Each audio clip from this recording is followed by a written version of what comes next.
And speaking of all we're trying to do, the Chiefs, all they're trying to do is get another dub. But they're in tough this week, coming off a tough loss, a surprising loss to the Raiders. But now they head in to Buffalo, and that's going to be back-to-back tough games, if you ask me.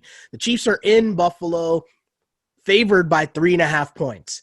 I look at this, and the extra half point has me leaning towards the Bills just because, hey, maybe you're rubbing off on me in terms of the value in that extra point is so important, right? So, yeah.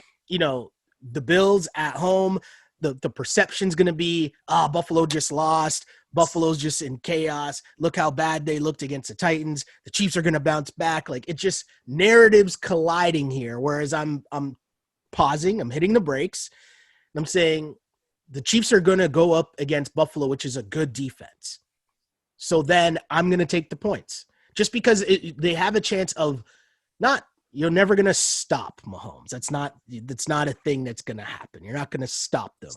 But can your defense just be a little spicy? Can your defense just keep it a little close? Keep maybe force them into a field goal here or there, right? That's all we're looking at. And if we're talking about field goals, I'm going to need that extra half point if we're talking about field goals. But what are you thinking when you look at this line, especially with another thing I want to bring up, the schedule? Because the Bills playing on a Tuesday, and then now this game's going to be on a Monday at 5. That's just weird.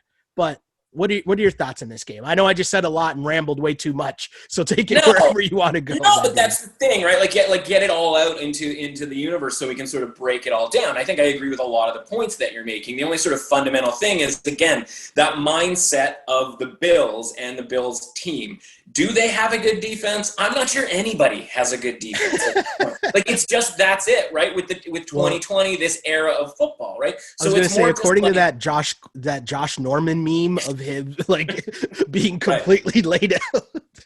So, I just had to get that. But that's the thing, right? And so, is Josh Norman – if Josh Norman plays, it's a really bad sign for the Buffalo Bills, right? Because obviously the crazy thing about that Tuesday game is all of a sudden the game starts and it's like, who has the biggest injury issues? And it ended up being the Bills, not the Titans, right? Tre'Davious White out, guess who's playing? Josh Norman. And, sure, the meme exists, right, for the internet, but the reality is A.J. Brown is, scampering through the secondary, like a Swiss boy through a meadow. And it's well, that probably wouldn't happen if Tre'Davious White was involved, right? And I talked to him on my podcast this week about how, listen, John Brown didn't play.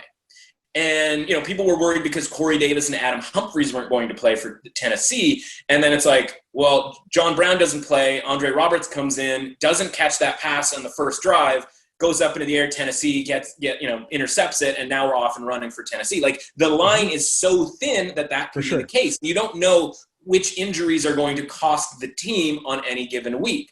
As for the Chiefs, you say tough loss. I mean, the reality is that team's not very tough, right? As sort of good as they can be, and when they're busting out the deep recesses of the playbook for the big game against Baltimore, it's been awfully dicey in basically every other game this year, right? And then we look back at Houston and we go, man, that's a pretty bad team. And that game was, at least for the first half, and a couple of things go, a little bit differently. That was, kind of not as impressive of a win, right? And we look at Patriots game as well. Patriots game, Chargers game, right? This is a team that, if Anthony Lynn was competent, or Brian Hoyer was competent, or even maybe the referees in the Chiefs and Patriots game were competent, we could be looking at a team that has 3, maybe even sort of a bit of a stretch here, but 4 losses, and they're going to go on the road as 3.5 point, favorites against a Bills team that, if they get those guys back, right?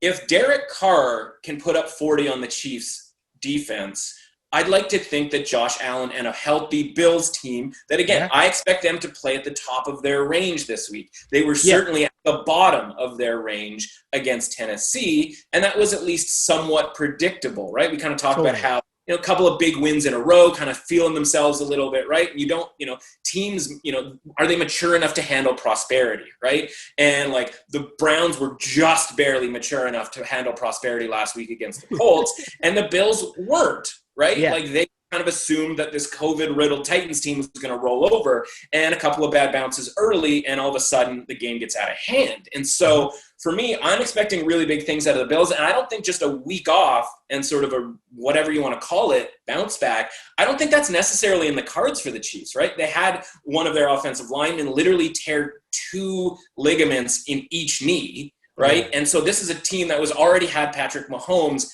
kind of running for his life a little bit. And it looks more spectacular because Mahomes makes it work, right? Like he finds guys on the run, he scampers for the first down on 3rd and 7 and all of that, right? So, but it's kind of an unsustainable thing when they're not running the ball particularly well and they're not protecting Mahomes.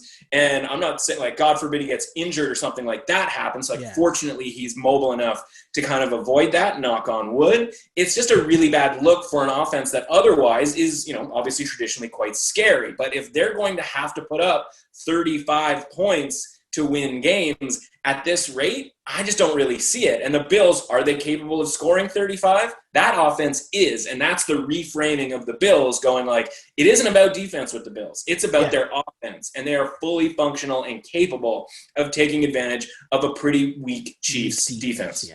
Yeah, it's totally right what you said there. And, you know, the Bills, I just need their defense to be frisky. I don't need them. Like, if you think about what the Raiders did, right? You just hold them to field goals a few times. You don't even need to full on say you're going to stop Mahomes. Just slow them. And I think what you mentioned too about the defense is we know the Chargers did it with pass rush, right? Bosa up front, they got pass rush. That's how they slowed down the Chiefs machine. With Belichick, we know that it's game plan and what you talk about a lot, forcing Mahomes to march it down the field. Are you going to be patient enough to march it down the field instead of just taking those big shots down the field? So the Bills, obviously, like if you're any functional NFL coach, you should be paying attention to what's worked in the weeks prior, right? And implement some of that on defense. So this, again, should be a great game. I'm looking forward to it. And the 3.5, as long as I'm getting an extra half point, I'm okay in taking the Bills. And this goes back to your point of reframing how I think of the Bills. There's no chance before last year, the year before, if the Bills get off to this good start, that I'm looking at a line against the defending Super Bowl champion, high-octane offense, and I'm looking at that and being like, oh, Bulls are going to get, by less than a touchdown, Bills are getting washed. I'm taking the Chiefs. So it's interesting as now I'm in week 6 and I'm starting to piece together some things and feel more confident in certain things. And listen, if John Gruden can see that, you know, we'll call it a blueprint, right? And it's not a blueprint for stopping the Chiefs. I know what you're saying. It's a blueprint for just easing, slowing down, like making their drives take longer, right? And people say like, oh, we should keep the ball to keep Mahomes off the field. It's like, you know that they take turns with the ball, right? Like he's going to get his opportunity, whether he scores in a minute or scores in 10 minutes. Like in theory, that shouldn't matter, right? But it does when it comes to the Chiefs. If you can make them take longer, that gives them more opportunity to get called for holding or some sort of offensive pass interference or something along those lines, right?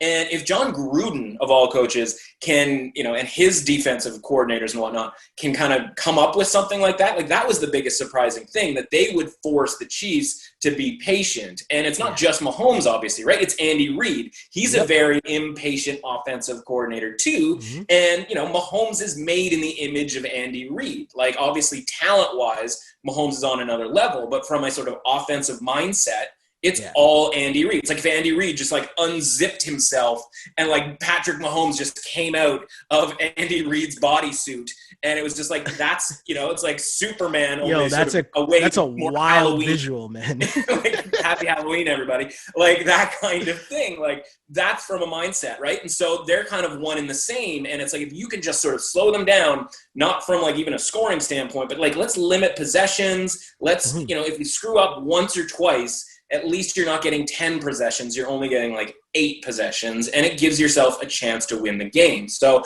I think if you wait a little bit, you might be able to get a little bit a better number than 3.5, like 4.5 potentially. And, you know, because obviously by the time Monday rolls around, especially that afternoon game, like people are going to be hammering away on the Chiefs. A lot of chasing will be going on for sure.